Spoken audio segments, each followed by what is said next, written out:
For over 3 decades, the Shades of the Past Hot Rod Roundup has brought together cool customizers and high-performance hopefuls, and this year's gathering in Pigeon Forge, Tennessee was no exception. Come on along and let's check out some Smoky Mountain dream rides.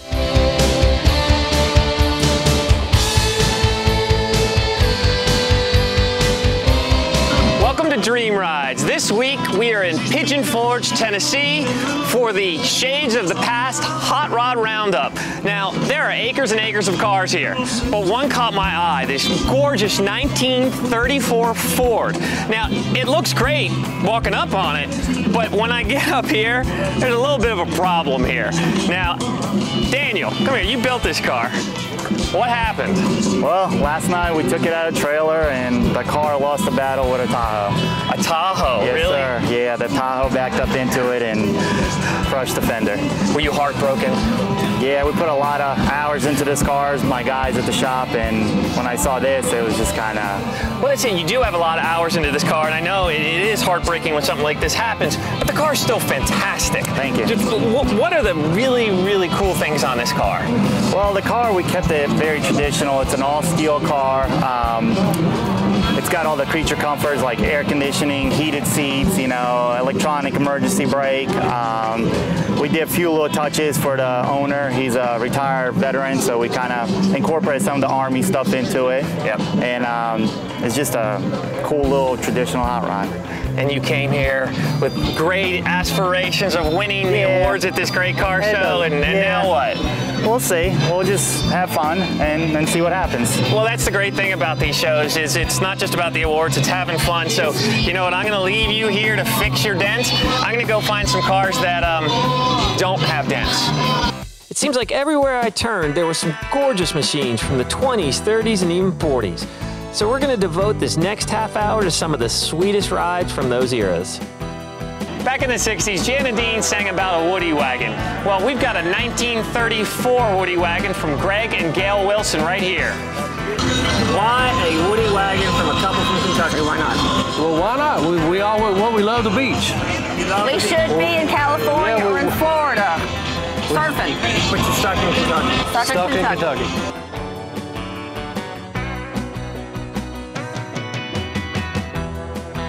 Well, we've had another Woody prior, and we got rid of it and we missed it, so we had Hercules Motor Car Company in Tampa, Florida build us another one. And they built the body, and then we got it and we finished it and we turned it into what it is today. Now the color, whose choice was that? It was mine. Go there. Don't go there. Nobody wanted pond green. How do you talk you into it? He didn't, but he just did it anyways. You know how men are. Even the painter complained for a long time. What do you think about it now? Looks I good. think it worked out perfect. Yes, it did.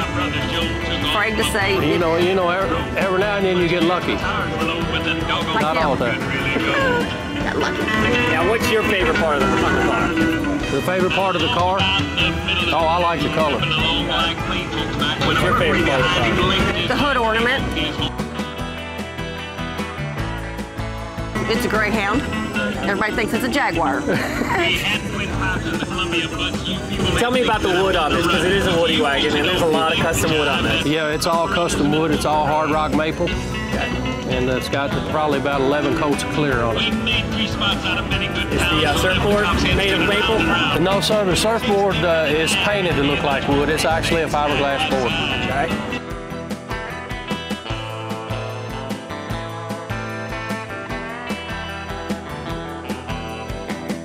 Ford never made an actual two-door. Okay. Oh, there you go. Okay. You know, so they did make four-doors, but Ford never made an actual two-door Woody. But my wife likes two-door cars, so... What the wife likes, the wife... She likes it. I actually get something in this thing. She likes it, and I like wood, and she likes the two-door.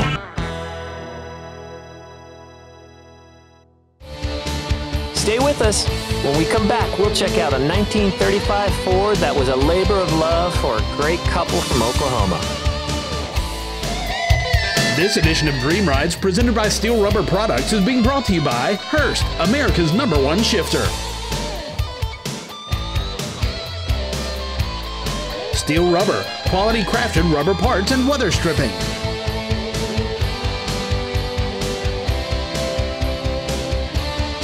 and by ARP, the world leader in fastener technology.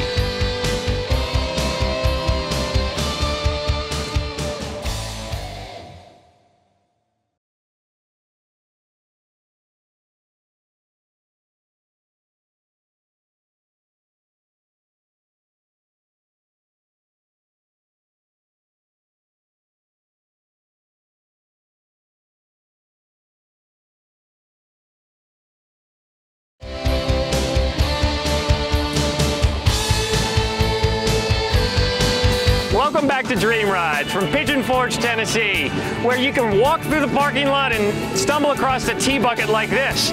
We're gonna go check out some really cool cars like this one. Car is a 1935 Ford Cabriolet. Body's been widened 4 inches, been channeled 3 inches. Windshield's been chopped 3 inches and laid back 3 inches. 39 Lincoln Zephyr rear fenders, 37 Ford front fenders with the headlights dropped. Curved windshield, 7 hides of European leather inside. Car's on air. Comes up about 2 inches to ride height, but you see it's fairly low. It's got an LS1 new motor we bought for an 04 Corvette. Transmission was a new one for an 05 GTO. Chassis is a TCI Semi-Pro Street. Bottom side of the car looks just like the top side. I've got about 5,500 hours of time in it. That's the average working man for a year is 2,080 hours. So I did that in a year and 7 months, only with the help of my wife. She did all the parts ordering and chasing the parts and arguing with folks when they were wrong, which there were a lot of wrong parts. But you said your wife helped you with it. Do you let her drive it? Oh, yeah. Yeah, what'd she think? She loves it. She loves it. She says if it's got gas to battery in it, I'm going to drive it. And I said, that's fine. Not a problem.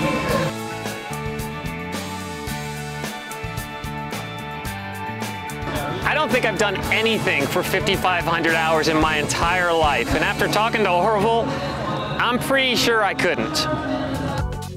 Looking around Pigeon Forge, I see signs of a youth movement in the car culture.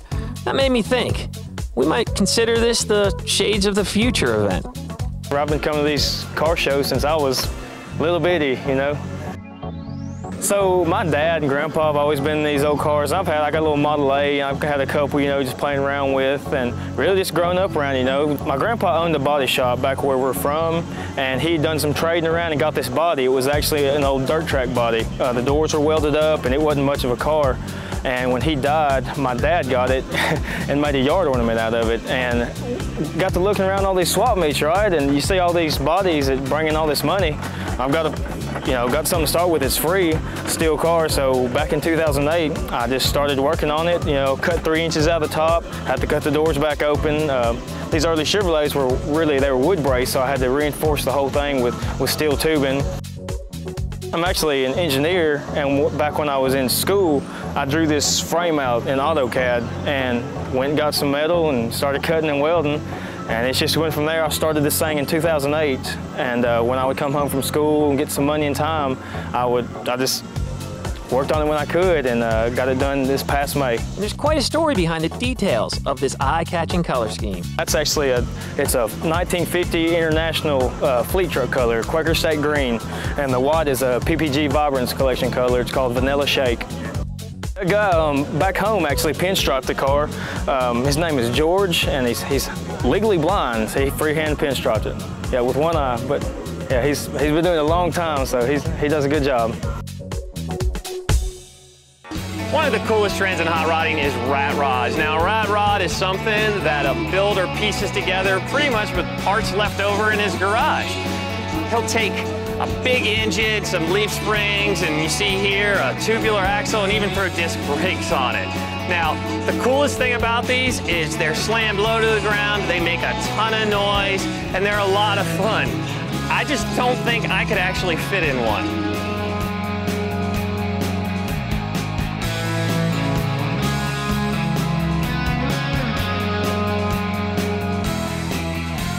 We've got plenty more dream rides for you to enjoy, including a Ford owned by a descendant of one of America's most notorious families. We'll be right back.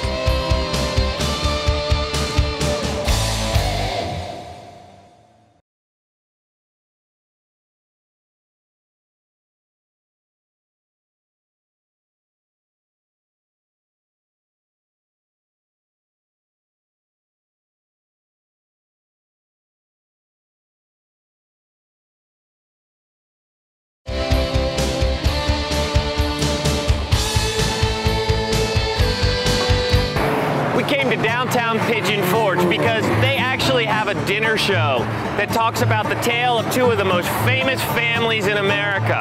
But better yet, we actually met up with a descendant of one of those families, and he owns and built a 32 Ford. I love the 32 Fords. I found it in a garage. The guy had started it, let it sit for 15 years. I had a friend of mine completely restore it. It's been chopped 5 inches on the windshield, channeled 3 inches over the frame, and sectioned 4 inches. Been a foot taken out of it. Original one comes to here, this one comes to right here. This is the way they did them in the late 50s and early 60s. So I wanted that look. Looks like it's going 40 miles an hour sitting in the parking lot. It's got what they call a ZZ4 crate engine from Chevrolet. Comes with 355 horse out of the box. It's got a blower on it, gives you a little over 100 horsepower, because it's got close to 500 horsepower. So what's your favorite thing on this car? I like to drive it. I put 8,000 miles on the first year I had it. I've got 24,000 in it now. I've had it done 3 years, and it's just a fun car. I get a lot of compliments because of the way the stance it's got on it. You know, not many people do a sedan like that. You know. And not many people can lay claim to a personal connection with legends from American folklore. My great-grandfather was Devil Anse Hatfield. He was the head of the Hatfield clan during the feud. He was from West Virginia. The McCoys were in Kentucky. And my granddaddy was in Geographic magazine holding a pistol telling a story about it. And one other thing. Yes, please. I've never met a live McCoy. There you go. And the McCoys don't have one of these. No. While the Hatfield clan is infamous for having confrontations, Joe had no issues with the machine that was parked next door to him. It's a 1932 Chevrolet Vicky.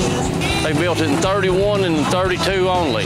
I found it on the internet on eBay. It was in Pixwell, Ohio. And I bought it off of the guy, and we brought it home and started tearing it apart. But it was a good, solid car. It was not a rust bucket when I got it at all. And most people walks up to this car, they won't know whose kid it is. And so we just went ahead and took a picture of it to lay out here so that they know it is a steel car and not a kit car. It's got over 200 modifications on it. It's got a breather right here that was built for it. It's got a bead rolled down the center of the top of it. The theme goes down the hood, across the top, and it's also across the top of the breather. The fenders come with eyebrows, and made a mold, and also made one that's in the dash in the center to follow the theme of the rest of the car. The back fenders have been cut. They were a lot longer and swooped down, and we cut those fenders off and shortened them up, hand fabricated all that, and then put the eyebrow in it. And you said that everybody asked you if it's a kit car. I bet the next question everybody asks you is about the color. Yeah, it's lime gold. It's a house of colors. Lime gold, it's got a silver base under it. That paint scheme will turn some heads. I bet it turns even more heads when it screams down the road.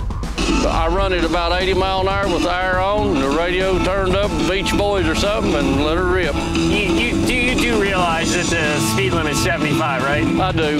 Yeah. Right. But the law kind of looks the other way when they pass. They won't know what the car is more than interested in giving you a ticket. While the wide variety of machines that are the cream of the crop here at Shades are being scrutinized by the judges, there's still a lot of eye candy to be found everywhere you turn.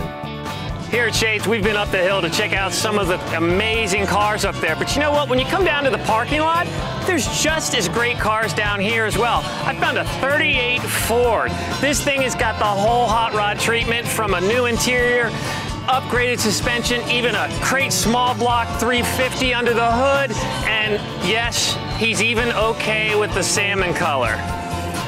Heck, this car could be a contender right up there on the hill. This show has it all, including another 1938 Ford that's been created with a style that's straight from the land down under. Well, I was originally born in Australia, and even though my father was American, but I come over here about 12 years ago, and so that's why I have an Australian accent, you know. But as I say, my father's first car was a 1938 Ford.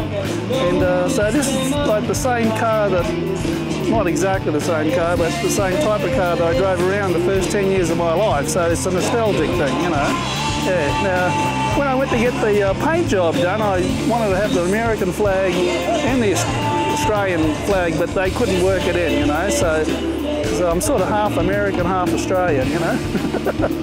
There had to be an artist actually did all the flag and everything on it. Yeah. Now, I've added the kangaroos since, because everybody thought it was British, you know. And so I've added the kangaroos on it so people can recognise the stars on there, so it's Australia, you know, instead of British, you know. It's got it's basically a 2008 Mustang sort of stuff all through it. So it's got a 4.6 litre V8 in it, and it's 32 valve. So it's all modern, so it's all computerised, and you know, the transmission's all computerised. It's like a modern 38, you know, with a 2008 Mustang sort of components, you know. Here at Shades of the Past, there are some incredible hot rods to be seen. In fact, I hear rumors about some celebrities being here too. Hey, is that Willie Nelson back there? That is a real stone-faced expression on that man.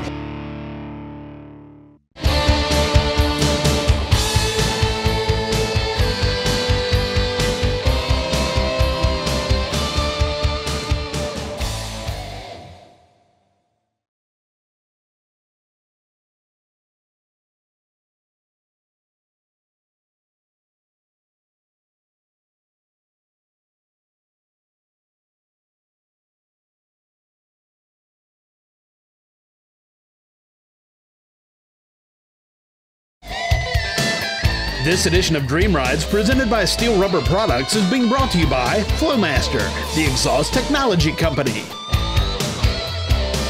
Steel Rubber, quality crafted rubber parts and weather stripping.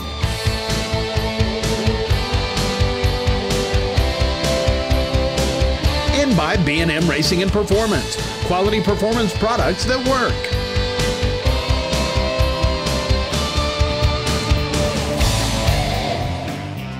Welcome back to Dream Rides and the Shades of the Past car show. We've encountered some head-turning machinery here in the mountains of Tennessee, but one of my favorites is the work of a native son. Right here is a great example of a 1932 Ford. Now, this is a beautiful car that a buddy of ours, William, built. But William, you brought something brand new this year. We did. And we're standing right here next to us. Tell me about this beauty. 1937 Ford pickup. It's a custom build for a friend of mine. It's been chopped, channeled, stretched, widened. Yeah, no, well, stop right there. Let's go through the details here. It's more than all that. I mean, you're like the mad scientist of this thing. Give me all the dimensions. It's been chopped about 6 inches, it's been channel 6, it's been stretched 6, and it's been widened 6. That's a lot. That's a whole lot. How long did it take you to do all that? 1 year and 2 days. 1 year and 2 days. 1 year and 2 days to build the truck. And there's a lot of subtle things on here. Yes, there Tell me are. about some of the real subtle things, like the windows and so forth. The windows are different from the original. We have a split window in the back, split windshield in the front, flat glass. Also, we have some airbrush work that's very subtle on it. We also have 49 Buick portholes. You do? They came off the 49 Buick cars. Really, really cool thing I noticed on here. When I first walked up, I looked at it and I commented on how great I thought the bed wood looked in this. But it's not. No, it's metal. It's metal. And it is water dipped with ink. You buy it in a film, goes into water, you melt it, and once it melts, you put your part into it, the pattern that's on it is what comes back out. Most of it is my imagination. Came up with the color schemes, something I thought would go together good. Okay. Passed it before the owner, and the owner agreed with it and liked it, so that's what we put together. Okay. The paint on it is the ears, sunset orange, with a nuclear pearl overlay with white pearl frost over that. And it was important to you, not only did he have power, but he had comfort in this car. Very comfortable. Has all the necessities like a new car. It's 4-wheel power disc brakes, power steering, heat, air, remote entry, remote windows, keyless ignition. It has most everything a new car has on it. Just a good truck. You know, when I came up on this car, I thought it was a Chevy HHR, kind of modified or something, but it's not. Actually, this is what Chevy should have made. All through this episode, we've been showing you a cluster of coupes and a wide range of roadsters. But now I want to show you a machine from the 30s that is an absolute regal ride. If you owned a 1956 Imperial, you'd probably be happy with that, but not Tom here. Tom, you had a 56 Imperial, you're a Chrysler guy, and you traded it for this. I did. 56 Imperial was a two-door hardtop, black with a white top. Just a great looking car. I restored it, but I didn't give it the kind of attention that it needed. It wasn't quality work, and to redo it was too much trouble and too much money. I had a lot of money in it, so I got an opportunity to trade for this car, and this car needed a lot of work, but it turned out exactly like I'd hoped. And just tell us, what is this car? Well, this car is a 1938 Imperial Roadster. I understand there's just 2 or 3 left in the world after rust and time. Chrysler Imperial was known for its large cars, its sedans, its limousines.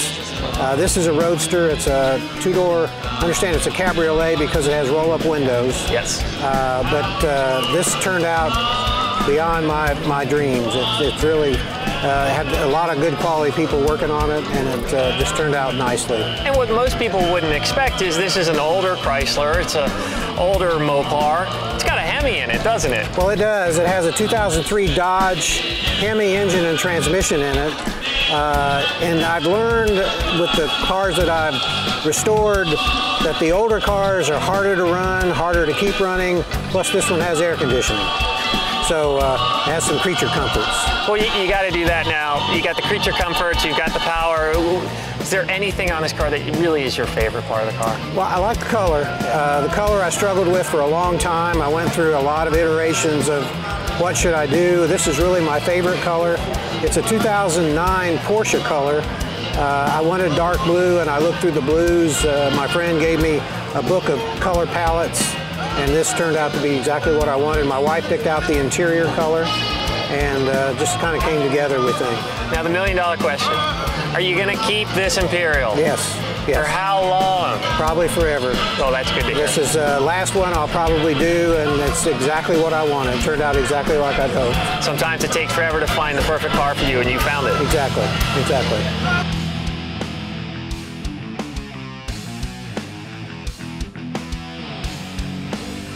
I just ran across an awesome find. This is a Ford Anglia, and back in the day they used to drop huge engines in these and drag race them. Now with this short wheelbase and high torque, well, you better have wheelie bars, because when you took off, you'd be looking at the sky. Well, that's all we have for this week's edition of Dream Rides, but we'll be back again next week with more of the sights and sounds from the 32nd annual Shades of the Past Hot Rod Roundup. Be sure to join us.